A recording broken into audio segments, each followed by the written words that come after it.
Une révélation. Un des plus grands mystères de One Piece vient chambouler la vision des fans et des lecteurs. En effet, dans le chapitre 906, oui ça va spoil, on découvre ce qui peut être le secret de Marijoa, ou pour être plus juste, Marijoaz, un Mugiwara, chapeau de paille très grand conservé dans une chambre froide, dans ce qui semble être des vestiges d'un ancien royaume.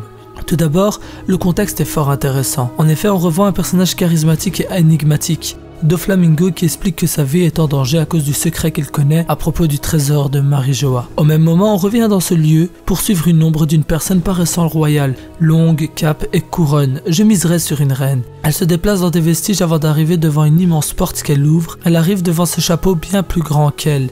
Elle le contemple avec en main 2 fiches de prime. La première est celle de Luffy, la seconde, on ne sait pas. Avant de commencer à théoriser, je t'invite à laisser un pouce bleu en fin de vidéo si cette dernière t'a plu. Le chapeau de paille conservé à Marijoa serait celui de Joy Boy, le seul personnage du siècle oublié dont on connaît le nom. C'est Joy Boy qui a fait une promesse aux hommes poissons et qui est cité dans le poneglyphe de l'île des hommes poissons. Le chapeau de paille serait gardé pour certaines raisons, mais Marijoa est alors les vestiges de l'ancien royaume. Chose logique, après avoir détruit et tué le peuple, le G20 aurait pris leur place. Son chapeau serait peut-être placé sur sa tombe, gardé en mode cryogénisation. Et si ce chapeau était tout simplement une clé pour accéder au One Piece ou au trésor de Marijoa? Pourquoi les Tenryubito le conserveraient sinon? Beaucoup pensent qu'il s'agit du chapeau de Roger qui est gardé chez les nobles, mais cela n'est pas logique à mon sens vu la taille de ce dernier, premièrement, ou encore le fait que Roger détenait le chapeau de paille seulement au début de son aventure. Lors des flashbacks où il avait déjà un grand équipage, il n'avait plus le chapeau de paille tandis que Shanks suit. Et on peut comprendre que Roger considéra Shanks comme qualifié pour lui trouver un successeur et lui donna le chapeau de paille et une quête à ce dernier. Trouver un dit capable de réaliser son rêve à lui, le rêve de ramener l'aube. Roger disait lui-même à Pedro qu'il attendait que quelqu'un apporte l'aube.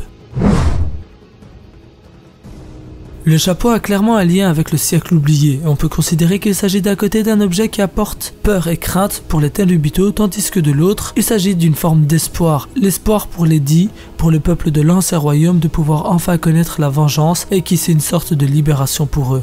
Est-ce un héritage des derniers survivants de l'ancien royaume lors de l'attaque contre eux durant le siècle oublié? Est-ce une réplique pour instaurer la peur contre les Tenryubito avec comme message « Nous connaissons l'histoire » Le chapeau de paille pourrait très bien être aussi l'objet d'une prémonition, comme celle de Charlet durant l'arc des hommes poissons. Ainsi à l'époque, une personne aurait une prémonition en rapport avec un chapeau de paille, menant destruction à Marijoa, et ils décidèrent peut-être de le garder pour s'assurer qu'ils connaîtront jamais la défaite et la chute de leur empire. Seulement, le chapeau de paille de la prémonition n'était pas nécessairement celui conservé à Marijoa, mais est en réalité celui du protagoniste Mugiwara no Luffy. Il y a tellement à dire autour de ce chapeau de paille, à théoriser. Oda réussit à nous époustoufler et à rendre One Piece encore plus incroyable qu'il ne l'était. Certes, beaucoup pensaient que le chapeau aurait un rôle important, mais personne ne se doutait d'une possibilité d'un lien direct entre le trésor de Marijoa et le chapeau donné par Shanks à Luffy. Au début, ce chapeau signifiait promesse et rêve entre Luffy et Shanks. Peut-être signifie-t-il toujours la même chose, mais à une bien plus grande échelle. Peut-être signifie-t-il encore plus que ça. Tant de théories possibles, des informations importantes à ajouter dans les théories sur les One Piece, l'ancien royaume, les armes antiques et le siècle oublié. J'espère que la vidéo t'aura plu. Si c'est le cas, lâche un pouce bleu, abonne-toi et partage-la un maximum. C'était Ryuzaka, El Psy Konguru.